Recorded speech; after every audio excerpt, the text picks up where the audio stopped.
ನಮಸ್ಕಾರ, ಶುಭೋದಯ. ಜ್ಯೋತಿಷ್ಯ ಕಿರಣ ವಿಶೇಷ ಕಾರ್ಯಕ್ರಮಕ್ಕೆ ಸ್ವಾಗತ. ನಾನು ಮಧು ನಾಗೇಶ್. ವೀಕ್ಷಕರೇ, ಇವತ್ತಿನ ನಮ್ಮ ಕಾರ್ಯಕ್ರಮದಲ್ಲಿ ಹಿಂದೂ ಧರ್ಮದಲ್ಲಿ ಅತ್ಯಂತ ಶ್ರೇಷ್ಠವಾದಂತಹ ಒಂದಷ್ಟು ಪೂಜೆಗಳಿವೆ.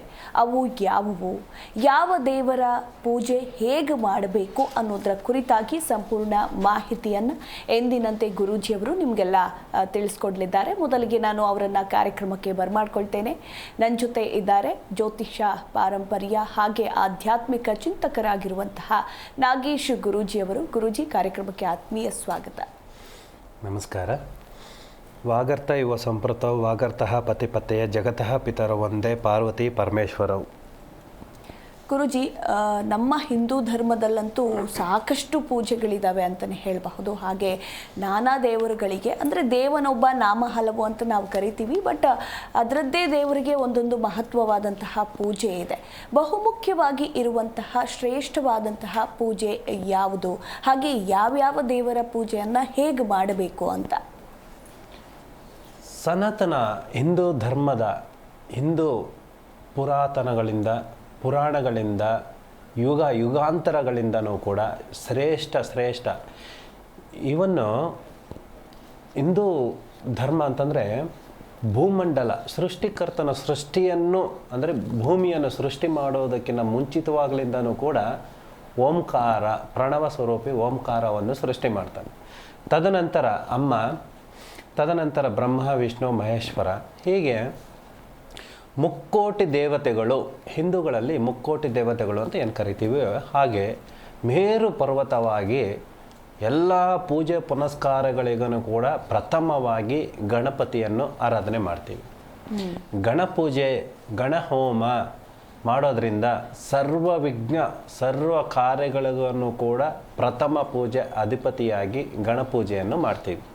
ಗಣ ಹೋಮಗಳಿಂದನೂ ಕೂಡ, ಗಣಪೂಜೆಗಳಿಂದನೂ ಕೂಡ, ಗಣಪತಿಯ ಆರಾಧನೆಯಿಂದನೂ ಕೂಡ, ಗಣಪತಿಯ ಬೀಜ ಮಂತ್ರ ಓಂ ಘಂ ಗಣಪತಿಯೇ ನಮಃ ಅನ್ನೋ ಬೀಜ ಮಂತ್ರದಿಂದನೂ ಕೂಡ ಸಕಲ ಇಷ್ಟ ಸಿದ್ಧಿ ಕಾರ್ಯಗಳನ್ನು ಕೂಡ ನಾವು ಪಡ್ಕೋಬಹುದು. ಹೀಗಾಗಿ ಗಣಪತಿಯನ್ನು ಪ್ರಥಮ ಪೂಜೆಯಾಗಿ ಮಾಡಬೇಕು ಅಂತಂದಾಗ ಸಗಣಿಯಿಂದ ಮತ್ತು ಎಷ್ಟು ಗರಿಕೆಗಳನ್ನು ಇಡಬೇಕು, ಯಾವ ಪೂಜೆಗೆ, ಯಾವ ಫಲಕ್ಕೆ, ಯಾವ ಇಷ್ಟ ಕಾರ್ಯಕ್ಕೆ ಎಷ್ಟು ಗರಿಕೆ ಕಡ್ಡಿಗಳನ್ನು ಇಡಬೇಕು ಅನ್ನುವಂಥದ್ದು ಕೂಡ ನಿಯಮಗಳಿದ್ದಾವೆ. ಅದನ್ನು ಮಾಡಿದಾಗ, ಕುಂಭವನ್ನು ಇಡ್ದಾಗ, ಕಳಶವನ್ನು ಸ್ಥಾಪನೆ ಮಾಡಬೇಕು ಅಂತಂದಾಗ ಮುಖ್ಯವಾಗಿ ಸಗಣಿಯನ್ನು ನಾವು ಉಪಯೋಗಿಸಲೇಬೇಕು. ತದನಂತರ ಅರಿಶಿನ ಕುಂಕುಮ ಮತ್ತು ವೀಳ್ಯದೆಲೆ ಮತ್ತು ಗರಿಕೆಯನ್ನು ಉಪಯೋಗಿಸ್ತೀವಿ.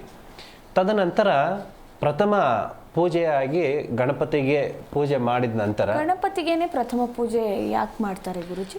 ಮುಕ್ಕೋಟಿ ದೇವತೆಗಳಲ್ಲಿ ಪ್ರಥಮ ಪೂಜೆ ವಿಘ್ನ ವಿನಾಯಕ ಅನ್ನುವಂಥದ್ದು ಎಲ್ಲ ದೇವತೆಗಳಿಗೂ ಕೂಡ ಮತ್ತು ಹಿಂದೂ ಧರ್ಮದ ಪ್ರಕಾರವಾಗಿ ಪೂಜೆ ಮಾಡಲೇಬೇಕಾದಂತಹ ಗಣಪತಿ ಪೂಜೆ ಅನ್ನುವಂಥದ್ದು. ಮತ್ತು ವಿಶೇಷವಾಗಿ ಕಣ್ಣಿಗೆ ಕಾಣುವಂತಹ ದೇವರುಗಳು ಅಂತಂದರೆ ಈ ನವಗ್ರಹಗಳಿಗೆ ಸಂಬಂಧಪಟ್ಟಂತಹ ಸೂರ್ಯ ಮತ್ತು ಚಂದ್ರ. ಇವರು ಪ್ರತಿನಿತ್ಯ ಎಷ್ಟೋ ಜನ ಜ್ಯೋತಿಷ್ಯ ಶಾಸ್ತ್ರ ನಿಜವ ಇಲ್ಲ ಸುಳ್ಳ ಅನ್ನುವಂಥದ್ದು ಪ್ರಶ್ನೆಗಳು. ಜ್ಯೋತಿಷ್ಯ ಶಾಸ್ತ್ರ ನಿಜ ಅನ್ನುವುದಕ್ಕೆ ಪ್ರತ್ಯಕ್ಷವಾಗಿ ಕಾಣ್ತಾ ಇರುವಂತಹ ಸೂರ್ಯ ಮಹಾತ್ಮ ಮತ್ತು ಚಂದ್ರ ಮಹಾತ್ಮ. ನೆರಳಲ್ಲಿ ನಿಂತ್ಕೊಂಡ್ರೆ ತಣ್ಣಗಿರುತ್ತೇವೆ, ಬಿಸಿಲಲ್ಲಿ ನಿಂತ್ಕೊಂಡ್ರೆ ಬಿಸಿ ಅನ್ನುವಂಥದ್ದು ನಮ್ಮ ಶಾಖ ತಡ್ತೀವಲ್ಲ, ಹೇಗೆ ಅದು ನಮಗೆ ಸ್ಪರ್ಶ ಅನ್ನುವಂಥದ್ದು ಆಗುತ್ತೋ ಹಾಗೆ ನಿಜ ಜೀವನದಲ್ಲೂ ಕೂಡ ಈ ಪಂಚಭೂತಗಳಿಗೂ ನವಗ್ರಹಗಳಿಗೂ ಸಂಬಂಧಪಟ್ಟಂತಹ ಜ್ಯೋತಿಷ್ಯ ಶಾಸ್ತ್ರ ಅನ್ನುವಂಥದ್ದು ಏನಿದೆಯೋ ಯುಗಾಂತರಗಳಿಂದನೂ ಕೂಡ ಬಂದಂತಹ, ಅನುಚರಣೆ ಮಾಡ್ಕೊಂಡು ಬಂದಂತಹ, ಏನು ಅನ್ವಯಿಸ್ತಾ ಇದ್ದೀವೋ, ಏನು ಅನುಸರಿಸ್ತಾ ಇದ್ದೀವೋ, ಏನು ಸಂಚಿತ ಪ್ರಾರಬ್ಧಗಳನ್ನು ಕರ್ಮಗಳನ್ನು ಕಳ್ಕೊಳ್ಳೋದಕ್ಕೋಸ್ಕರ ಎಲ್ಲ ಮುಕ್ಕೋಟಿ ದೇವತೆಗಳನ್ನು ಕೂಡ ನಾವು ಭೇದ ಭಾವ ಮಾಡದಿರ ಪೂಜೆ ಮಾಡಲೇಬೇಕಾಗುತ್ತದೆ. ಪ್ರತ್ಯೇಕವಾಗಿ ಕೆಲವು ಪೂಜಾ ವಿಧಾನಗಳಿಗೆ ಮನುಷ್ಯನ ಮೇಲೆ ಗ್ರಹಗತಿಗಳು ಹೇಗೆ ಪರಿಣಾಮ ಬೀಳ್ತಾ ಇದ್ದಾವೆ, ಏನನ್ನು ನೋವು, ಕಷ್ಟ, ಸುಖಗಳನ್ನು, ಕಾರ್ಪಣ್ಯಗಳನ್ನು ಅನುಭವಿಸ್ತಾ ಇದ್ದೀವೋ ಆ ಸಮಸ್ಯೆಗಳಿಗೆ ತಕ್ಕಂತೆ ಇಷ್ಟದೇವರು, ಕುಲದೇವರನ್ನು ಪೂಜೆ ಮಾಡುವಂಥದ್ದು ಬೇಕಾಗಿರ್ತದೆ. ಇದರಲ್ಲಿ ವಿಶೇಷವಾಗಿ ಸುಮಂಗಲಿಯರಿಗೂ ಮತ್ತು ಕುಟುಂಬಕ್ಕೆ ಸಂಬಂಧಪಟ್ಟಂತಹ ವಿವಾಹಕ್ಕೆ ಸಂಬಂಧಪಟ್ಟಂತಹ ಪೂಜೆ ಪುನಸ್ಕಾರಗಳು ಅಂತಂದರೆ ಗೌರಿಶಂಕರ ಪೂಜೆ ಅಂತ ಬರ್ತದೆ. ಶಿವ ಪಾರ್ವತಿಯರ ಪೂಜೆ ಮತ್ತು ಶಿವನ ಪೂಜೆ, ಶಿವನ ಆರಾಧನೆ, ವಿಶೇಷವಾಗಿ ಸರ್ವಮಂಗಳ ಪೂಜೆ ಅನ್ನುವಂಥದ್ದು ಬರ್ತೈತೆ, ಗೌರಿ ಪೂಜೆ ಅನ್ನುವಂಥದ್ದು ಬರ್ತೈತೆ. ಇದನ್ನು ಮಾಡಿದಾಗ ಮನೆಯಲ್ಲಿ ನಿಂತು ಹೋಗಿರುವಂತಹ ಮಂಗಳ ಕಾರ್ಯಗಳು ಅಂತಂದರೆ ಮದುವೆ ಕಾರ್ಯ ಆಗಿರ್ಬೋದು, ಗೃಹಪ್ರವೇಶ ಆಗಿರ್ಬೋದು, ಅಥವಾ ಸಂತಾನ ಭಾಗ್ಯದಲ್ಲಿ ವಿಶೇಷವಾಗಿ ಆಗಿರ್ಬೋದು, ಮನೆಯಲ್ಲಿ ವಿಶೇಷ ಕಾರ್ಯಕ್ರಮಗಳು, ಒಂದು ಯಜ್ಞ ಹೋಮಗಳು, ಒಂದು ಶುಭ ಕಾರ್ಯ ನಡೀಲೇಬೇಕು, ಇರುವಂತಹ ಸೂತಕಗಳನ್ನ ಕಳ್ಕೋಬೇಕು ಅನ್ನುವಂಥದ್ದು ಇರೋದ್ರಿಂದ ಶಿವ ಪಾರ್ವತಿಯರ ಪೂಜೆ, ಈ ಶಿವ ಪಾರ್ವತಿಯರ ಪೂಜೆ ವಿಶೇಷವಾಗಿ ನಮ್ಮ ತೀರ್ಥ ಕ್ಷೇತ್ರಗಳಲ್ಲಿ ಅನ್ನುವಂಥದ್ದು ಏನು ಬರ್ತದೋ, ಇವಾಗ ಕಣ್ಮುಂದೆ ನಾವು ನೋಡ್ತಾ ಇದ್ದೀವಿ ಕುಂಭಾಭಿಷೇಕ ಏನುವಂಥದ್ದು, ಕುಂಭಮೇಳ ಅನ್ನುವಂಥದ್ದು, ಮಹಾಕುಂಭಮೇಳ ಅನ್ನುವಂಥದ್ದು ಏನು ನಡೀತಾ ಇದೆಯೋ, ಇಲ್ಲಿ ವಿಶೇಷವಾಗಿ 108 ಜ್ಯೋತಿರ್ಲಿಂಗಗಳನ್ನು ಸ್ಥಾಪನೆ ಮಾಡಿ ಅಲ್ಲಿಂದ ಮರಳಿಂದ ಶುದ್ಧ ಮಾಡಿ ತೆಗೆದು ಅಲ್ಲಿಂದ ಪೂಜೆ ಪುನಸ್ಕಾರಗಳನ್ನು ಮಾಡಿ, ಅದು ಎಲ್ಲರಿಗೂ ಅಂತಂದರೆ ಇಡೀ ವಿಶ್ವಕ್ಕೆ, ಸನಾತನ ಧರ್ಮಕ್ಕೆ, ಮನುಕುಲಕ್ಕೆ ಉದ್ಧಾರಕ್ಕೋಸ್ಕರ, ಒಳಿತುಗೋಸ್ಕರ ಪೂಜೆ ಮಾಡುವಂಥದ್ದು ವಿಶೇಷ ಧರ್ಮ ಅನ್ನುವಂಥದ್ದು ಇದೆ. ಅದನ್ನು ಮಾಡಿದಾಗ ಯಾರು ಮಾಡ್ತಾರೋ ಅವರಿಗೆ ವಿಶೇಷವಾಗಿ ಒಂದು ಚೈತನ್ಯ ಒಂದು ಲಭಿಸುತ್ತೆ. ಗಂಗಾ ಮಾತೆಯಿಂದ ಮತ್ತು ಸಾಕ್ಷಾತ್ ಶಿವನ ಆಶೀರ್ವಾದದಿಂದ ನಮಗೆ ಮತ್ತು ಮಾಡಿದವರಿಗೆ, ಅಲ್ಲಿ ಕಣ್ಣು ತುಂಬ ನೋಡಿದವರಿಗೆ, ಅವರಿಗೆ ಇನ್ನೊಂದು ಜನ್ಮ ಅನುಗ್ರಹ ಅನ್ನುವಂಥದ್ದು ಕಂಡುಕೊಳ್ಳಬಹುದು ಈ ಒಂದು ವಿಶೇಷ ಕಾರ್ಯಕ್ರಮ, ಒಂದು ವಿಶೇಷ ಪೂಜೆಯಿಂದ. ಮತ್ತು ತದನಂತರ ಕಾಳಸರ್ಪದೋಷ ಅನ್ನುವಂಥದ್ದು, ಕಾಳಸರ್ಪದೋಷ ಇಡೀ ಭೂಮಂಡಲವನ್ನೇ ಆಳ್ತಾ ಇರುವಂತಹ ಏಕೈಕ ಒಂದು ಶಿಲಾಶಾಸನವಾಗಿ ಮತ್ತು ಹಿಂದೂ ಸನಾತನ ಧರ್ಮದ ಒಂದು ಪವರ್ಫುಲ್ ಎನರ್ಜಿ ಅಂತಂದರೆ ಕಾಳಸರ್ಪ. ಈ ಕಾಳಸರ್ಪ ದೋಷದಿಂದ ಮನುಷ್ಯನ ಜೀವನಾಡಿಗಳಲ್ಲಿ ಯಾವುದೇ ರೀತಿಯ ಸಮಸ್ಯೆಗಳು ಇದ್ರೂ ಕೂಡ ಆ ಎಲ್ಲ ಥರದ ಸಮಸ್ಯೆಗಳನ್ನು ಕೂಡ ಸಂಪೂರ್ಣ ಪರಿಹಾರ ಮಾಡುವಂತಹ ಒಂದು ಪವರ್, ಒಂದು ಎನರ್ಜಿ ಈ ಕಾಳಸರ್ಪ ದೋಷಕ್ಕೆ. ಈ ಕಾಳಸರ್ಪ ದೋಷದಿಂದ ಮುಕ್ತಿ ಪಡ್ಕೊಳ್ಳುವಂತಹ ಮಾರ್ಗಗಳು, ಸುಲಭ ಮಾರ್ಗಗಳು ಅನ್ನುವಂಥದ್ದು ಕಂಡುಕೊಳ್ಳಬಹುದು. ತದನಂತರ ಗ್ರಹಗತಿಗಳಿಂದ ಮತ್ತು ಜನ್ಮ ಲಗ್ನ ದೋಷದಿಂದ ಆಗ್ತಾ ಇರುವಂತಹ ದಿನನಿತ್ಯದ ಕರ್ಮಗಳಿಂದ ಆಗ್ತಾ ಇರುವಂತಹ ಲೋಪದೋಷಗಳಿಗೆ ಮಹಾಮೃತ್ಯುಂಜಯ ಮಂತ್ರ ಅನ್ನುವಂಥದ್ದು ಬರ್ತೈತೆ. ಅಂತಂದರೆ ಸೂತಕಗಳು ಅಂತಂದರೆ ಯಾವ ರೂಪದಲ್ಲಾದ್ರೂ ಕೂಡ ಸೂತಕಗಳು ಕಾಣಿಸುತ್ತದೆ. ದೃಷ್ಟಿ ದೋಷಗಳಿಂದ, ಶಕುನಗಳಿಂದ, ನವಗ್ರಹಗಳಿಂದ, ಜಾತಕದಿಂದ, ಶ್ರೀ ದೋಷದಿಂದ, ಇವುಗಳಿಂದ ಬರುವಂತಹ ಮಹಾಮೃತ್ಯುಂಜಯ ಮಂತ್ರ, ಮಹಾಮೃತ್ಯುಂಜಯ ಯಜ್ಞ ಅನ್ನುವಂಥದ್ದು 2 ವಿಧವಾಗಿ ಬರ್ತೈತೆ. ಮತ್ತು ಮಹಾಮೃತ್ಯುಂಜಯ ಯಂತ್ರ ಇಂದನೂ ಕೂಡ ಬರ್ತೈತೆ. ಈ 3 ವಿಧಾನಗಳಿಂದನೂ ಕೂಡ, ಯಂತ್ರದಿಂದ, ಯಜ್ಞದಿಂದ ಮತ್ತು ಮಂತ್ರದಿಂದ, ಮಂತ್ರ ಪಠಣಗಳಿಂದನೂ ಕೂಡ, ಋಷಿ ಮುನಿಗಳಿಂದನೂ ಕೂಡ, ನಮ್ಮ ತಾತ ಮುತ್ತಾತರ ಕಾಲದಿಂದನೂ ಕೂಡ ಬಂದಂತಹ ಒಂದು ಕೆಲವು ಬೀಜ ಮಂತ್ರಗಳ ಮಂತ್ರ ಸಿದ್ಧಿಗಳಿಂದ ಈ ಮಹಾಮೃತ್ಯುಂಜಯ ಮಂತ್ರವನ್ನು ಹೇಗೆ ನಾವು ಸಕ್ಸಸ್ಫುಲ್ ಮಾಡ್ಕೋಬಹುದು, ದಿನನಿತ್ಯದ ಕಾರ್ಯಕ್ರಮಗಳನ್ನು, ದಿನನಿತ್ಯದ ಕರ್ಮಗಳನ್ನು ಹೇಗೆ ಪರಿಹಾರ ಮಾಡ್ಕೋಬಹುದು ಅನ್ನುವಂಥದ್ದು ಇದರಲ್ಲಿ ವಿಶೇಷವಾಗಿ ತಿಳ್ಕೋಬಹುದು. ಮತ್ತು ವಿಶೇಷವಾಗಿ ಯಾವುದೇ ಒಂದು ಕಾರ್ಯಗಳಿಗೂ ಕೂಡ, ಯಾವುದೇ ಒಂದು ಕಟ್ಟಡಗಳಿಗೂ ಕೂಡ, ಯಾವುದೇ ಒಂದು ಜನ್ಮಾಂತರಗಳಿಂದ ಬಂದಂತಹ ಕರ್ಮಗಳನ್ನು ಮತ್ತು ಕುಟುಂಬ ಸಮೇತವಾಗಿ ಕೂತು ಮಾಡಲೇಬೇಕಾದಂಥ ವಿಶೇಷ ಕಾರ್ಯಕ್ರಮ ಪೂಜೆ ಅಂತಂದರೆ ಸತ್ಯನಾರಾಯಣ ಪೂಜೆ ಅಂತ ಹೇಳ್ತೀವಿ. ಈ ಸತ್ಯನಾರಾಯಣ ಸ್ವಾಮಿಯ ಪೂಜೆ ಅಂತಂದರೆ ಸಾಕ್ಷಾತ್ ವಿಷ್ಣುವೇ ಆ ಪೂಜೆ. ಎಷ್ಟೋ ಜನಗಳಿಗೆ ಗುರುಪ್ರವೇಶ ಮಾಡುವಾಗ ಪೂಜೆ, ಸತ್ಯನಾರಾಯಣ ಪೂಜೆ ನಡೀತಾ ಇದೆ ಅಂತಂದರೆ ಸಾಕು, ಒಂದು ಅಕ್ಷರನೂ ಕೂಡ ಚಾಚು ಚಪ್ತೀರ ಆ ಕಥೆನ ಕೇಳಲೇಬೇಕು ಅನ್ನುವಂಥದ್ದು ಹುಡ್ಕೊಂಡು ಬಂದು ಕೂತ್ಕೊಳ್ಳೋರು ಕೂಡ ಇದ್ದಾರೆ. ಕೆಲವರಿಗೆ ಆ ಸತ್ಯನಾರಾಯಣ ಸ್ವಾಮಿಯ ಪೂಜೆಯನ್ನು, ವ್ರತವನ್ನು ಮತ್ತು ಆ ಕಥೆಯನ್ನು ಸಂಪೂರ್ಣವಾಗಿ ನಾನು ಕೇಳೋಕ್ಕಾಗಲಿಲ್ಲ, ಅರ್ಧಬರ್ಧ ಕೇಳಬಾರ್ದು ಅನ್ನುವಂಥದ್ದು ಭಯ ಪಟ್ಕೊಂಡು ಇರುವಂಥವರು ಕೂಡ ಇದ್ದಾರೆ. ಸಾಕ್ಷಾತ್ ಸತ್ಯನಾರಾಯಣ ಸ್ವಾಮಿಯ ಕಥೆಯನ್ನು ಕೇಳಿದಾಗ, ಯಾವುದೇ ಒಂದು ಗೃಹ ಪ್ರವೇಶಗಳಿಗೆ, ಪೂಜೆಗಳಿಗೆ ಮಾಡಿದಾಗ ಆ ಕಥೆಯನ್ನು ಎಷ್ಟು ಸ್ಪಷ್ಟವಾಗಿ ನಾವು ಕೇಳ್ತೀವಿ ಮತ್ತು ಅರ್ಥ ಮಾಡ್ಕೊಳ್ತೀವಿ. ಮತ್ತು ಆ ವಿಶೇಷವಾದ ಪ್ರಸಾದ ಸತ್ಯನಾರಾಯಣ ಸ್ವಾಮಿಯ ಆ ಪ್ರಸಾದವನ್ನು ಸ್ವೀಕರಿಸಿದಾಗ ನಮಗೆ ಮತ್ತು ಆ ಕುಟುಂಬಕ್ಕೆ ಸಂಬಂಧಪಟ್ಟಂತಹ ಯಾವುದೇ ಕರ್ಮಗಳು ಅನ್ನುವಂಥದ್ದು ಇದ್ರೂ ಕೂಡ ಸಂಪೂರ್ಣವಾಗಿ ನಾಶ ಆಗುವಂತಹ ಕರ್ಮಫಲ ಅನ್ನುವಂಥದ್ದು ಆ ಸತ್ಯನಾರಾಯಣ ಸ್ವಾಮಿಯ ಪೂಜೆಯ ವಿಶೇಷತೆಯಾದ ಪ್ರಸಾದವನ್ನು ಸ್ವೀಕರಿಸಿದಾಗ ನಮಗೆ ಇರುವಂತಹ ಅಷ್ಟದರಿದ್ರ ಮತ್ತು ಅಷ್ಟಮಂಗಲ ಮತ್ತು ದಿಕ್ಪಾಲಕರುಗಳಿಂದ ಏನು ನಷ್ಟ ಅನುಭವಿಸ್ತೀವೋ ಆ ಎಲ್ಲ ಸಮಸ್ಯೆಗಳನ್ನು ಕೂಡ ಸಂಪೂರ್ಣವಾಗಿ ಈ ಸತ್ಯನಾರಾಯಣ ಸ್ವಾಮಿಯ ಪ್ರಸಾದದಿಂದ ಆ ಪೂಜಾ ಫಲದಿಂದ ನಮಗೆ ಶಾಶ್ವತವಾದ ಪರಿಹಾರನೂ ಕೂಡ ನಮಗೆ ಕಂಡುಕೊಳ್ಳಬಹುದು. ಓಕೆ ಗುರುಜಿ, ಒಬ್ರು ಕಾಲರ್ ಇದ್ದಾರೆ, ಮಾತಾಡಿಸ್ಬಿಡೋಣ. ಹಲೋ ನಮಸ್ಕಾರ ಮೇಡಮ್. ಹಲೋ ಹಲೋ ನಮಸ್ತೆ ಮಾ, ನಿಮ್ಮ ಹೆಸರು? ನನ್ನ ಹೆಸರು ರುಕ್ಮಿಣಿ ಮೇಡಮ್. ಎಲ್ಲಿಂದ ಕರೆ ಮಾಡಿದ್ದೀರಾ? ನಾವು ಹಾಸನ ಜಿಲ್ಲೆ ಅಕ್ಕುಬಡ್ರ ಹಳ್ಳಿ ಮೇಡಮ್. ಒಂದು ಓಕೆ, ಯಾರ ಬಗ್ಗೆ ಕೇಳಬೇಕಿತ್ತು? ನಮ್ಮ ಮಗನ ಬಗ್ಗೆ ಕೇಳಬೇಕಾಯ್ತು ಮೇಡಮ್. ಅವ್ರ ಡೇಟ್ ಆಫ್ ಬರ್ತ್ ಹಾಗೆ ರಾಶಿ ನಕ್ಷತ್ರ ತಿಳಿಸ್ಕೊಡಿ. ಡೇಟ್ ಆಫ್ ಬರ್ತ್ 25/3/91, ಹ್ಞೂ ಸೋಮವಾರ ಬೆಳಗ್ಗೆ 10:30. ಹ್ಞೂ ಕಟಕ ರಾಶಿ ನಕ್ಷತ್ರ ಗೊತ್ತಿಲ್ಲ ಮೇಡಮ್. ಓಕೆ, ಮಾತಾಡಿ, ಗುರೂಜಿ ಇದ್ದಾರೆ. ಅಮ್ಮ ನಮಸ್ಕಾರ ಅಮ್ಮ. ಮಗನ ಹೆಸರು? ಪುನೀತ್ ಅಂತ ಸರ್. ಪುನೀತ್. ಹಾಂ. ಮಕರ ರಾಶಿ ಹೇಳಿದ್ರಿ? ಅಲ್ಲ ಸರ್, ಕರ್ಕಾಟಕ. ಕರ್ಕಟಕ ರಾಶಿ ಪುನೀತ್ ಅಲ್ವಾ? ಹಾಂ. ಸರಿ ಅಮ್ಮ, ಪ್ರಶ್ನೆ ಅಮ್ಮ ಏನಾಗಬೇಕಾಗಿತ್ತು? ಪ್ರಶ್ನೆ, ಅವ್ರಿಗೆ ಕಾಳಸರ್ಪ ದೋಷ ಇದೆ ಅಂತ ಕೆಲಸ BE MTech ಮಾಡಿದ್ದಾನೆ ಸರ್. ಹೌದು ಸ್ವಾಮೀಜಿ. ಯಾವ ಕೆಲಸಕ್ಕೆ ಹೋದ್ರು 3ನೇ ರೌಂಡಿಗೆ ಬಂದು ಎಲ್ಲ ಹೋಗ್ತಾ ಇದೆ. ಗೌರ್ಮೆಂಟ್ ಜಾಬ್ ಸಹ ಆಗಿದೆ, ಎಲ್ಲ ಮಾರ್ಕ್ಸ್ ಎಲ್ಲ ಚೆನ್ನಾಗಿದೆ, ಎಲ್ಲ 80, 90 ಇದೆ ಸರ್.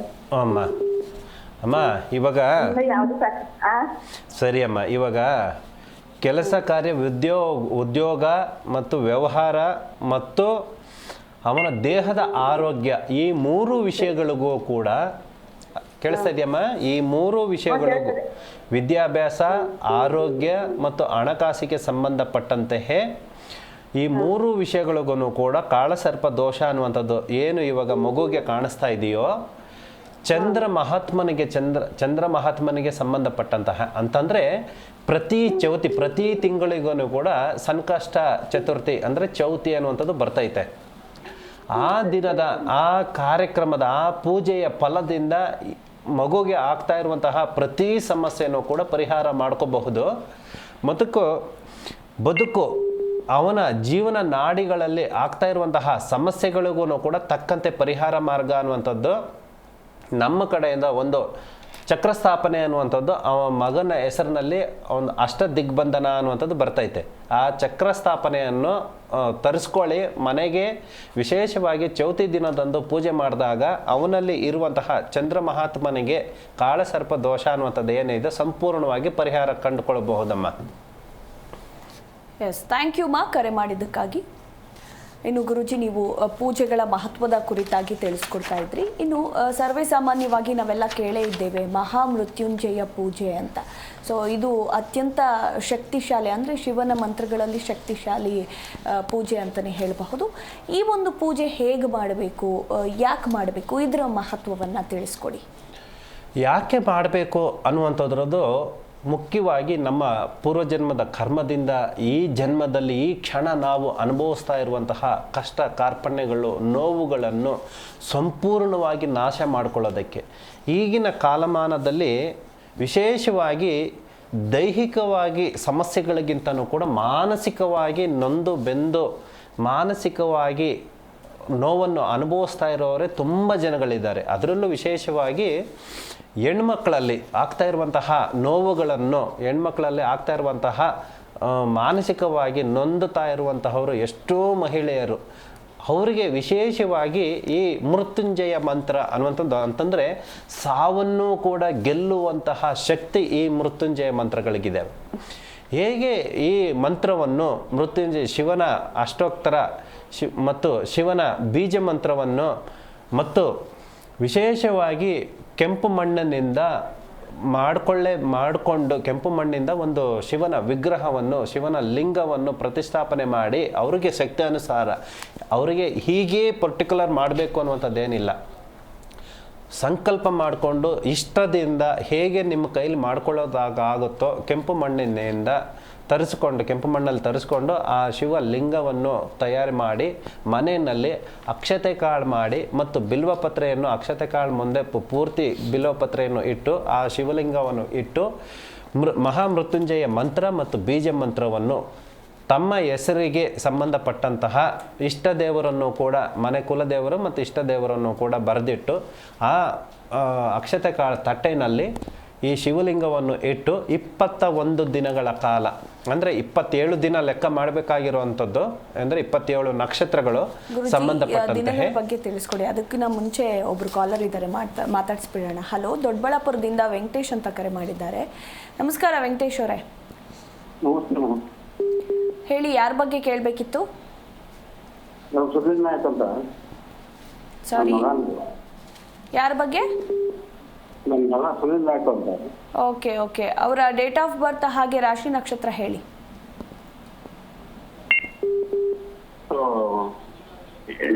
ಟಿವಿ ನೋಡ್ಕೊಂಡು ಮಾತಾಡಬೇಡಿ. ಹೇಳಿ ಡೇಟ್ ಆಫ್ ಬರ್ತ್. ಬೇಗ ಬೇಗ ಮಾತಾಡಬೇಕು ಸರ್.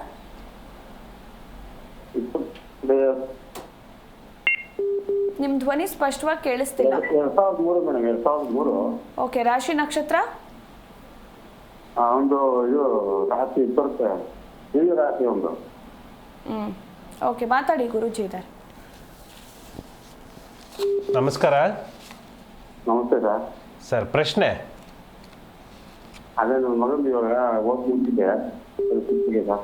ಮಗಂದು ಸುನಿಲ್ ನಾಯ್ಕ್ ಅಂತ ಕೆಲಸದ ಬಗ್ಗೆ ಕೇಳ್ಬೇಕು. ಸರಿ, ಕೆಲಸದ ಬಗ್ಗೆ ಕೇಳ್ತಾ ಇದ್ದೀರಾ? ಕೇಳಿಸ್ತಾ ಇದೆಯಾ? ಹಾಂ, ಕೆಲಸದ ಬಗ್ಗೆ ಅಂತಂದರೆ ವ್ಯವಹಾರ ಮತ್ತು ಕೆಲಸ, ಉದ್ಯೋಗ. ಸರಿ, ಕೆಲಸ ಸಿಗುತ್ತೆ, ಖಂಡಿತವಾಗ್ಲೂ ಕೆಲಸ ಸಿಗುತ್ತೆ. ಚೆನ್ನಾಗಿದೆ, ಒಳ್ಳೆ ಟೈಮೇ ಇದೆ. ಇವಾಗ ಮೀನ ರಾಶಿಗೆ ಒಳ್ಳೆ ಟೈಮ್ ಇದೆ. ಪ್ರಶ್ನೆಗಳು, ಪ್ರಾಬ್ಲಮ್ಗಳು ಏನೂ ಇಲ್ಲ. ಗುರುವಿನ ಬಲ ಅಂತಂದರೆ ನಿಮ್ಮ ಮನೆ ಕುಟುಂಬದವರ, ತಂದೆ ತಾಯಿಯವರ ಆಶೀರ್ವಾದ ಮತ್ತು ಅವರ ರೆಸ್ಯೂಮ್ ಅನ್ನುವಂಥದ್ದು ಏನಿದೆಯೋ, ಅವರು ವಿದ್ಯಾಭ್ಯಾಸಕ್ಕೆ ಸಂಬಂಧಪಟ್ಟಂತಹ ರೆಸ್ಯೂಮ್ ಅನ್ನೋದೇನಿದೆಯೋ ಅದನ್ನು ಒಂದು ಸಾರಿ ಪ್ರಿಂಟೌಟ್ ತಗೊಂಡು ಅದಕ್ಕೆ ಗಣಹೋಮ ಅಥವಾ ಗಣ ಪೂಜೆ ಅನ್ನುವಂಥದ್ದು ಮಾಡಿದಾಗ ಇವಾಗ ಇರುವಂತಹ ಅಡಚಣೆಗಳು ಏನಿದೆಯೋ ಅದನ್ನು ಸಂಪೂರ್ಣವಾಗಿ ಪರಿಹಾರ ಮಾರ್ಗ ಅನ್ನುವಂಥದ್ದು ಕಂಡುಕೊಳ್ಳಬಹುದು. ಆದಷ್ಟು ಬೇಗ ವಿದ್ಯಾಭ್ಯಾಸದಲ್ಲಿ ಒಂದು ಸಕ್ಸಸ್ ಅನ್ನುವಂಥದ್ದು ಕಂಡೇ ಕಾಣ್ತಾನೆ. ಉದ್ಯೋಗ ಅನ್ನುವಂಥದ್ದು ಸಿಗುತ್ತದೆ, ಏನು ತೊಂದರೆ ಇಲ್ಲ. ಓಕೆ, ಥ್ಯಾಂಕ್ ಯು ಸರ್ ಕರೆ ಮಾಡಿದ್ದಕ್ಕಾಗಿ. ಇನ್ನು ಮತ್ತೊಬ್ಬರು ಮಂಜುಳಾ ಅಂತ ಕರೆ ಮಾಡಿದ್ದಾರೆ. ಹಲೋ. ಹಲೋ, ನಮಸ್ತೆ ಮಾ, ಎಲ್ಲಿಂದ ಕರೆ ಮಾಡಿದ್ದೀರಾ? ನಾವು ಗೋಡಗಲಿ ತಾಲೂಕು ಬೂದೂರಿದ್ದ ಮೇಡಮ್. ಓಕೆ, ಯಾರ ಬಗ್ಗೆ ಕೇಳಬೇಕಿತ್ತು? ನಮ್ಮ ಮಗಳ ಬಗ್ಗೆ ಸರ್. ಅವರು ಡೇಟ್ ಆಫ್ ಬರ್ತ್ ಹಾಗೆ ರಾಶಿ ನಕ್ಷತ್ರ ಹೇಳಿ. ಡೇಟ್ ಆಫ್ ಬರ್ತ್ 1999, 8ನೇ ತಿಂಗಳು 6ನೇ ತಾರೀಕು ರೀ. ಓಕೆ, ರಾಶಿ ನಕ್ಷತ್ರ? ರಾಶಿ ವೃಷಭ ರಾಶಿ ಆಗುತ್ತೆ. ನಕ್ಷತ್ರ ರಾಶಿ ರೋಹಿಣಿ ನಕ್ಷತ್ರ. ಓಕೆ, ಮಾತಾಡಿ, ಗುರೂಜಿ ಇದ್ದಾರೆ. ಅಮ್ಮ, ಏನಾಗಬೇಕಾಯ್ತಮ್ಮ ಮಗುಗೆ? ಪ್ರಶ್ನೆ ನಮ್ಮ ಮಗಳು BSc B.Ed ಓದ್ಕೊಂಡಾಳ್ರಿ. ಜಾಬಿನ ಬಗ್ಗೆ ಆತ್ರಿ. ಆಮೇಲೆ ಮದುವೆ ಮಾಡ್ಬೇಕು ಅಂತ ಹೇಳಿ ವರ ಹತ್ತಲ್ಲ, ಬರ್ತಾರೆ, ಹೋಗ್ತಾರೆ, ನೋಡ್ತಾರ್ರಿ.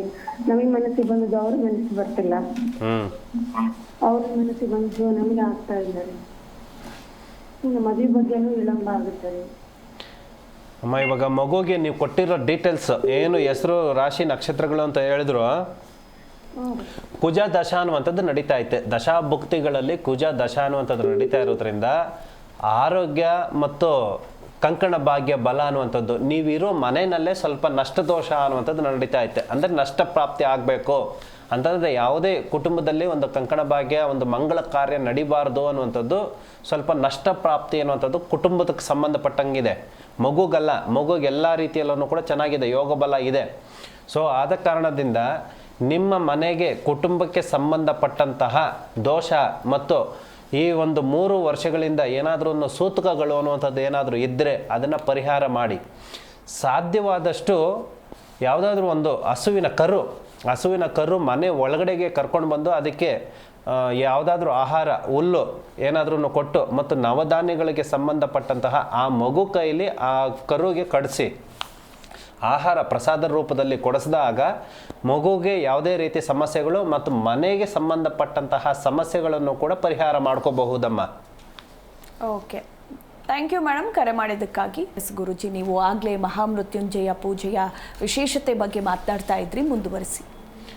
ಮಹಾಮೃತ್ಯುಂಜಯ ಮಂತ್ರ ಆಗಲೇ ಹೇಳಿದಾಗೆ ಸಾವನ್ನೇ ಗೆಲ್ಲುವಂತಹ ಒಂದು ಪವಿತ್ರವಾದ ಮಹಾಮೃತ್ಯುಂಜಯ ಮಂತ್ರ ಮತ್ತು ಯಜ್ಞ ಮತ್ತು ಇದಕ್ಕೆ ಸಂಬಂಧಪಟ್ಟಂತಹ ಬೀಜ ಮಂತ್ರ ಅನ್ನುವಂಥದ್ದು ಏನಿದೆಯೋ, ನಮಗೆ ಇರುವಂತಹ 7 ಜನ್ಮಗಳಿಂದನೂ ಮನುಷ್ಯ ಜನ್ಮದಲ್ಲಿ 7 ಜನ್ಮಗಳಿಂದನೂ ಕೂಡ ಕಂಡುಕೊಂಡು ಬಂದಂತಹ ಒಂದು ಕರ್ಮಫಲ ಅನ್ನುವಂಥದ್ದು ಏನಿದೆಯೋ, ಇದನ್ನು ಸಾಕ್ಷಾತ್ ಶಿವ ಪಾರ್ವತಿಯರೇ ಕೂತು ನಮ್ಮ ಸುಬ್ರಹ್ಮಣ್ಯ ಸ್ವಾಮಿಗೆ ಬೋಧನೆ ಮಾಡಿದಂತಹ ಒಂದು ಮಂತ್ರ. ಈ ಮಹಾಮೃತ್ಯುಂಜಯ ಮಂತ್ರವನ್ನು ನಾವು ಸಾಕ್ಷಾತ್ ಶಿವ ಪಾರ್ವತಿಯರು ಹೇಗೆ ಪೂಜೆ ಮಾಡಿದ್ರೋ ಹಾಗೆ ದಂಪತಿಗಳು ಅಂದರೆ ಗಂಡ ಹೆಂಡತಿ ಇಬ್ಬರೂ ಕೂತ್ಕೊಂಡು ಪೂಜೆ ಮಾಡಿದಾಗ ಈ ಪೂಜೆ ಕಾರ್ಯಕ್ರಮಗಳನ್ನು ಸಂಪೂರ್ಣವಾಗಿ ವಿಧಿವಿಧಾನಗಳಿಂದ ಮನೆಯಲ್ಲೇ ಮಾಡ್ಕೋಬಹುದಾದಂತಹ ಒಂದು ಪದ್ಧತಿ ಅನ್ನುವಂಥದ್ದಿದೆ. ಇದನ್ನು ಮಾಡಿದಾಗ ಮನೆಗೆ ಸಂಬಂಧಪಟ್ಟಂತಹ ವಾಸ್ತು ದೋಷ ಇರ್ಬೋದು, ಆರೋಗ್ಯದಲ್ಲಿ ಸಮಸ್ಯೆಗಳು ಯಾವ ರೂಪದಲ್ಲಿ ಯಾವ ಸ್ಟೇಜಲ್ಲಿದ್ರೂ ಕೂಡ, ಅಂದರೆ ಡಾಕ್ಟ್ರ್ ಹತ್ರ ಹೋಗಿ ಸಾವು ಪ್ರಶ್ನೆಗಳಿಗೆ ಬಂದಂತಹ ಕೊನೆಯ ಸ್ಟೇಜ್ನಲ್ಲಿ ಇದ್ದಾರೆ ಅನ್ನುವವ್ರಿಗೂ ಕೂಡ ಈ ಮಹಾಮೃತ್ಯುಂಜಯ ಮಂತ್ರದಿಂದ, ಯಂತ್ರದಿಂದ ಮತ್ತು ಬೀಜ ಮಂತ್ರದಿಂದ ಮನೆಯಲ್ಲಿ ಶುದ್ಧವಾಗಿತ್ತುಕೊಂಡು ಮನೆಯಲ್ಲಿ ಮಾಡುವಂತಹ ಕರ್ಮ ಫಲಗಳಿಂದ ಈ ಮಹಾಮೃತ್ಯುಂಜಯ ಶಿವನ ಆಶೀರ್ವಾದದಿಂದ, ಅಂದರೆ ವಿಷವನ್ನೇ ಕುಡಿದ್ರೂ ಕೂಡ ಸಾವನ್ನು ಗೆಲ್ಲುವಂತಹ ಒಂದು ಪ್ರಮೇಯ, ಒಂದು ಮಂತ್ರದ ಶಕ್ತಿಯಿಂದ ಋಷಿ ಮುನಿಗಳು ಕಂಡುಕೊಂಡು ಬಂದಂತಹ ಒಂದು ಪವಿತ್ರವಾದ ಮಹಾಮೃತ್ಯುಂಜಯ ಮಂತ್ರ ಅಂತ ತಿಳ್ಕೊಬೋದು. ಈ ಮಹಾಮೃತ್ಯುಂಜಯ ಮಂತ್ರವನ್ನು ವರ್ಷದಲ್ಲಿ 5 ಬಾರಿ ಮಾಡಬೇಕು. ವರ್ಷದಲ್ಲಿ 5 ಬಾರಿ ಮಾಡಿದಾಗ ಇರುವಂತಹ ಕರ್ಮಗಳು, ಮನೆಗೆ ಕುಟುಂಬಕ್ಕೆ ಸಂಬಂಧಪಟ್ಟಂತಹ ಕರ್ಮಗಳು, ಮಕ್ಕಳಲ್ಲಿ ವಿದ್ಯಾಭ್ಯಾಸ, ಆರೋಗ್ಯ, ಇವಾಗೇನು ಪ್ರತಿದಿನ ಸಮಸ್ಯೆಗಳು ಅಂತಂದರೆ ಮಾನಸಿಕವಾಗಿ ನೊಂದು ಬೆಂದುತ್ತಾ ಇರುವಂತಹ ಸಮಸ್ಯೆಗಳು, ಹಣಕಾಸಿಗೆ ಸಂಬಂಧಪಟ್ಟಂತಹ ಋಣಬಾಧೆ ಅನ್ನುವಂಥದ್ದು ಏನಿದೆಯೋ ಆ ಪರಿಹಾರ, ಸಂತಾನ ಭಾಗ್ಯದಲ್ಲಿ ಇರುವಂತಹ ಸಮಸ್ಯೆ ಪರಿಹಾರ ಮತ್ತು ಆರೋಗ್ಯದಲ್ಲಿ ಪ್ರಾಣಕ್ಕೆ ಸಂಬಂಧಪಟ್ಟಂತಹ ಪರಿಹಾರ ಮತ್ತು ಕುಟುಂಬದಲ್ಲಿ ಒಂದು ಉನ್ನತವಾದ ಒಂದು ಸ್ಥಾನ ಪಡ್ಕೋಬೇಕು, ಒಂದು ಉನ್ನತವಾದ ಸ್ಥಾನಕ್ಕೆ ಏರಬೇಕು, ಪ್ರಮೋಷನ್ ಸಿಗಬೇಕು, ನಾವು ದಿನನಿತ್ಯ ಮಾಡ್ತಾ ಇರುವಂತಹ ಕೆಲಸ ಕಾರ್ಯಗಳಿಗೆ ಒಂದು ಸಕ್ಸಸ್ ಕಾಣಿಸಬೇಕು, ಈ ಎಲ್ಲ ವಿಷಯಗಳಿಗೂ ಕೂಡ ಮಹಾಮೃತ್ಯುಂಜಯ ಮಂತ್ರದಿಂದ ಮತ್ತು ಮಹಾಮೃತ್ಯುಂಜಯ ಪೂಜೆಯಿಂದ ಮತ್ತು ಮಹಾಮೃತ್ಯುಂಜಯ ಮಂತ್ರದ ಬೀಜ ಮಂತ್ರದಿಂದ, ಮಹಾಮೃತ್ಯುಂಜಯ ಯಂತ್ರದಿಂದ ನಾವು ಕೊಟ್ಟಂತಹ ಸಲಹೆಗಳಿಂದ ಪೂಜೆಗಳನ್ನು ಮಾಡಿದಾಗ ಯಾರಿಂದಲೂ ಕೂಡ ಬರದೇ ಇರುವಂತಹ ಯಾವುದೇ ಒಂದು ದೋಷಗಳನ್ನು ಕೂಡ ಸಂಪೂರ್ಣವಾಗಿ ಪರಿಹಾರ ಮಾರ್ಗ ಅನ್ನುವಂಥದ್ದು ಕಂಡುಕೋಬಹುದು. ಓಕೆ, ಒಬ್ರು ಕಾಲರ್ ಇದ್ದಾರೆ, ಮಾತಾಡ್ಸ್ಬಿಡೋಣ ಗುರೂಜಿ. ಭಾಗ್ಯ ಅಂತ ಕೋಲಾರ್ನಿಂದ ಕರೆ ಮಾಡಿದ್ದಾರೆ, ತುಮಕೂರಿನಿಂದ. ಸಾರಿ. ಹಲೋ ಹಲೋ, ನಮಸ್ತೆ ಭಾಗ್ಯ ಅವರೇ. ನಮಸ್ಕಾರ ಮೇಡಮ್. ಯಾರ ಬಗ್ಗೆ ಕೇಳಬೇಕಿತ್ತು? ಮಗನ ಬಗ್ಗೆ ಕೇಳಬೇಕಾಯ್ತು ಮೇಡಮ್. ಓಕೆ, ಅವರ ಡೇಟ್ ಆಫ್ ಬರ್ತ್ ಹಾಗೆ ರಾಶಿ ನಕ್ಷತ್ರ ಹೇಳಿ. 4/4/2002. ಧನಸು ರಾಶಿ, ಪೂರ್ವಾಷಾಢ ನಕ್ಷತ್ರ. ಓಕೆ, ಸ್ವಲ್ಪ ಜೋರಾಗಿ ಮಾತಾಡಿ, ಗುರೂಜಿ ಇದ್ದಾರೆ. ಸರಿ ಮೇಡಮ್. ನಮಸ್ಕಾರ ಅಮ್ಮ. ನಮಸ್ಕಾರ ಸ್ವಾಮೀಜಿ. ಮಗನ ಬಗ್ಗೆ ಕೇಳಬೇಕು. ಹೇಳಿ ಅಮ್ಮ, ಪ್ರಶ್ನೆ ಏನಮ್ಮ? ಅದೇ ಒಂದು ಕೆಲಸದ್ದು, ಉದ್ಯೋಗದ್ದು.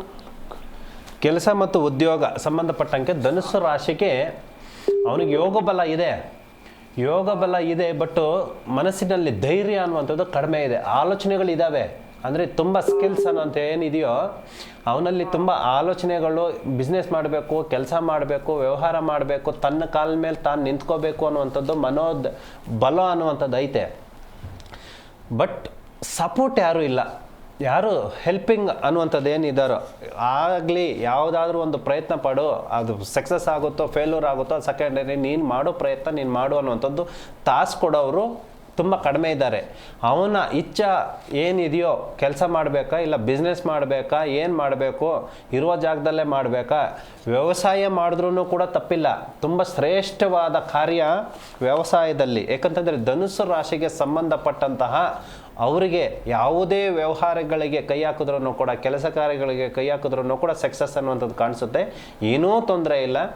ಮುಖ್ಯವಾಗಿ ಏನು ಹೇಳಿದೆ, ಗುರುವಿನ ಆಶೀರ್ವಾದ ಅನ್ನುವಂಥದ್ದು ಇಲ್ಲ ಅನ್ನೋದು ಬರ್ತಾ ಇದೆ. ಆದ ಕಾರಣದಿಂದ ಗುರುಪಾದುಕಂ, ಒಂದು ಗುರು ಪೂಜಾ ಅನ್ನುವಂಥದ್ದು ಬರ್ತೈತೆ. ಆ ಗುರು ಪೂಜೆಯನ್ನು ಮಗನ ಕೈಯಿಂದನೇ ಮನೆ ಅಂಗಳದಲ್ಲಿ ಅಥವಾ ಅಕ್ಕಪಕ್ಕ ದೇವಸ್ಥಾನದಲ್ಲಿ ಎಲ್ಲಿ ಬರ್ತೈತೋ ಅಲ್ಲಿ ಗುರು ಪೂಜೆಯನ್ನು ಮಾಡಿಸಿದ್ರೆ ಅವನಿಗೆ ಇರುವಂತಹ ಗುರುವಿಗೆ ಸಂಬಂಧಪಟ್ಟಂತಹ ಧನುಸ್ಸು ರಾಶಿಯ ಅಧಿಪತಿ ಗುರುಗೆ ಸಂಬಂಧಪಟ್ಟಂತಹ ಗುರು ಪೂಜೆ ಮಾಡಿಸಿದ್ರೆ ಅವನಿಗೆ ಎಲ್ಲ ರೀತಿಯ ಕೆಲಸ ಕಾರ್ಯಗಳಲ್ಲೂ ಸಕ್ಸಸ್ ಅನ್ನುವಂಥದ್ದು ಕಂಡುಕೋಬಹುದಮ್ಮ. ಓಕೆ, ಥ್ಯಾಂಕ್ ಯು ಮಾ ಕರೆ ಮಾಡಿದ್ದಕ್ಕಾಗಿ. ಇನ್ನು ಶಿವಮೊಗ್ಗದಿಂದ ಸತೀಶ್ ಅಂತ ಕರೆ ಮಾಡಿದ್ದಾರೆ. ಹಲೋ ಹಲೋ, ನಮಸ್ತೆ. ನಮಸ್ತೆ ಮೇಡಮ್. ಹೇಳಿ, ಯಾರ ಬಗ್ಗೆ ಕೇಳಬೇಕಿತ್ತು? ನಮ್ಮ ಬಗ್ಗೆ ಕೇಳಬೇಕಿತ್ತು ಮೇಡಮ್. ನಿಮ್ಮ ಹುಟ್ಟಿದ ದಿನಾಂಕ, ರಾಶಿ, ನಕ್ಷತ್ರ ತಿಳಿಸ್ಕೊಡಿ ಸರ್. ಹೇಳಿ ಮೇಡಮ್. ನಿಮ್ಮ ಡೇಟ್ ಆಫ್ ಬರ್ತ್ ಹಾಗೆ ರಾಶಿ ನಕ್ಷತ್ರ ಹೇಳಿ. ಫೆಬ್ರವರಿ 28, 2000. February 28, 1988 madam. 2028 ಫೆಬ್ರವರಿ, ಸಾರಿ, ಫೆಬ್ರವರಿ 28. ತಮ್ಮ ಹೆಸರು ಮತ್ತು ಪ್ರಶ್ನೆ ಹೇಳಿ. 1980. ಗುರುಜಿ, ನಮ್ದು ಸಮಸ್ಯೆ ಬಹಳ ಐತೆ. ಮನೆ ಒಳಗೆ ಕೋರ್ಟ್ ಕಚೇರಿ ಗೊತ್ತಾಗ್ತದೆ. ನೀವು ಕೊಟ್ಟಿರೋ ಡೇಟ್ ಆಫ್ ಬರ್ತ್ಗೂ ನಿಮ್ಮ ಹೆಸರಿಗೂ ಸಂಬಂಧ ಇಲ್ಲ. ಹೆಸರು ಬೇರೆ ಏನಾರು ಇದೆಯಾ? ಹೆಸರು ಕಾರಣ ಅಂತ ಇತ್ತು ಗುರುಜಿ. ಆಮೇಲೆ ತಂದೆ ತಾಯಿ ಇಟ್ಟಿದ್ದು ಸತೀಶ್ ಅಂತ ಇತ್ತು. ಸರಿ, ಇವಾಗ ಕೋರ್ಟು ಕಚೇರಿ ಸಂಬಂಧಪಟ್ಟಂತಹ ವ್ಯವಹಾರ ಅಂತಂದರೆ ನಿಮಗೆ ಕೇಳಿಸ್ತಾ ಇದೆಯಾ? ನೀವು ಮುಖ್ಯವಾಗಿ ಬಂದು ಶುಕ್ರನ ಅಧಿಪತಿಯಾಗಿ, ಅಂತಂದರೆ ಗ್ರಹಗತಿನಲ್ಲಿ ಶುಕ್ರನ ಅಧಿಪತಿಯಾಗಿ ಇರುವಂತಹ ಕರ್ಮಫಲ ಅನ್ನುವಂಥದ್ದು ಏನೈತೆ ಅದನ್ನು ಪರಿಹಾರ ಮಾಡಬೇಕು. ಅಂತಂದರೆ ನವಗ್ರಹ ಪೂಜೆ ಅನ್ನುವಂಥದ್ದು ಮಾಡಿ. ನವಗ್ರಹ ಸ್ಥಾಪನೆ ಆದರೆ ನಿಮಗೆ ಶಕ್ತಿ ಅನುಸಾರ ನವಗ್ರಹ ಸ್ಥಾಪನೆ ಮಾಡಿ ಅಥವಾ ನವಗ್ರಹ ಪೂಜೆ ಮಾಡಿಸಿ. ನವಗ್ರಹ ಪೂಜೆ ಮಾಡಿಸಿದ್ರೆ ನಿಮಗೆ ಇರುವಂತಹ ಸಮಸ್ಯೆನ ಪರಿಹಾರ ಮಾಡ್ಬೋದು. ಮತ್ತು ನವಧಾನ್ಯಗಳು ಅನ್ನುವಂಥದ್ದು ಏನಿದೆಯೋ ನಿಮ್ಮ ಅಂದರೆ ತುಲಾಭಾರ ಅನ್ನುವಂಥದ್ದು ನವಗ್ರಹಗಳಿಗೆ ನವಧಾನ್ಯವನ್ನು ನಿಮ್ಮ ತುಲಾಭಾರ ಎಷ್ಟು ಶಕ್ತಿಯಾನುಸಾರ ಬರುತ್ತೈತೋ ಅಷ್ಟನ್ನು ಸಂಪೂರ್ಣವಾಗಿ ಯಾವುದಾದ್ರು ಒಂದು ದೇವಸ್ಥಾನಕ್ಕೆ ಸಂಪೂರ್ಣವಾಗಿ ಅದನ್ನು ದಾನ ಮಾಡಿ. ದಾನ ಮಾಡಿದಾಗ ನಿಮಗೆ ಇರುವಂತಹ ಒಂದು ಕೋರ್ಟು ಕಚೇರಿಗೆ ಸಂಬಂಧಪಟ್ಟಂತಹ ಪರಿಹಾರ ಸಿಗುತ್ತೆ. ಓಕೆ, ಥ್ಯಾಂಕ್ ಯು ಸರ್ ಕರೆ ಮಾಡಿದ್ದಕ್ಕಾಗಿ. ಎಸ್ ಗುರುಜಿ, ಇವತ್ತಿನ ಕಾರ್ಯಕ್ರಮದಲ್ಲಿ ಏನು ಅತ್ಯಂತ ಮಹತ್ವವಾದಂತಹ ಪೂಜೆಗಳು ಯಾವುವು ಅನ್ನೋದರ ಕುರಿತಾಗಿ ಸಂಪೂರ್ಣ ಮಾಹಿತಿಯನ್ನು ತಿಳಿಸ್ಕೊಟ್ರಿ. ಧನ್ಯವಾದಗಳು. ಸರ್ವೇ ಜನ ಸುಖಿನೋ ಭವಂತು. ಶಿವೋಹಂ. ವೀಕ್ಷಕರೇ, ನೋಡಿದ್ರಲ್ಲ, ಇನ್ನೂ ಸಾಕಷ್ಟು ಜನ ಕರೆ ಮಾಡಿರ್ತೀರ, ಎಲ್ಲರ ಕಾಲ್ ಕನೆಕ್ಟ್ ಆಗಿರೋದಿಲ್ಲ. ಸೊ ಅಂಥವ್ರು ಬೇಜಾರು ಮಾಡ್ಕೋಬೇಡಿ. ನಾವು ಡೈರೆಕ್ಟಾಗಿ ಸ್ವತಃ ಗುರೂಜಿಯವರ ಓನ್ ನಂಬರನ್ನು ನಾವು ಡಿಸ್ಪ್ಲೇಯಲ್ಲಿ ತೋರಿಸಿರ್ತೀವಿ, ಹಾಗೆ ವಿಳಾಸವನ್ನು ಕೂಡ ತೋರಿಸ್ತೀವಿ. ನೀವು ಅದಕ್ಕೆ ಭೇಟಿ ಕೊಡ್ಬೋದು ಅಂತ ಹೇಳ್ತಾ ನೋಡ್ತಾ ಇರಿ ಜಿ ಕನ್ನಡ ನ್ಯೂಸ್, ಸತ್ಯವೇ ಸುದ್ದಿಯ ಜೀವಾಳ. ಜ್ಯೋತಿಷ್ಯ ಕಿರಣ, ಪಂಡಿತ್ ಶ್ರೀ ನಾಗೇಶ್ ಗುರೂಜಿ. ಸಂಪರ್ಕಿಸಬೇಕಾದ ವಿಳಾಸ ರಾಜರಾಜೇಶ್ವರಿ ಟೆಂಪಲ್ ಮುಂಭಾಗ, ಫಸ್ಟ್ ಮೇನ್, 3ನೇ ಬ್ಲಾಕ್, 4ನೇ ಸ್ಟೇಜ್, ರಾಜರಾಜೇಶ್ವರಿ ನಗರ, ಬೆಂಗಳೂರು 560098. 99000890.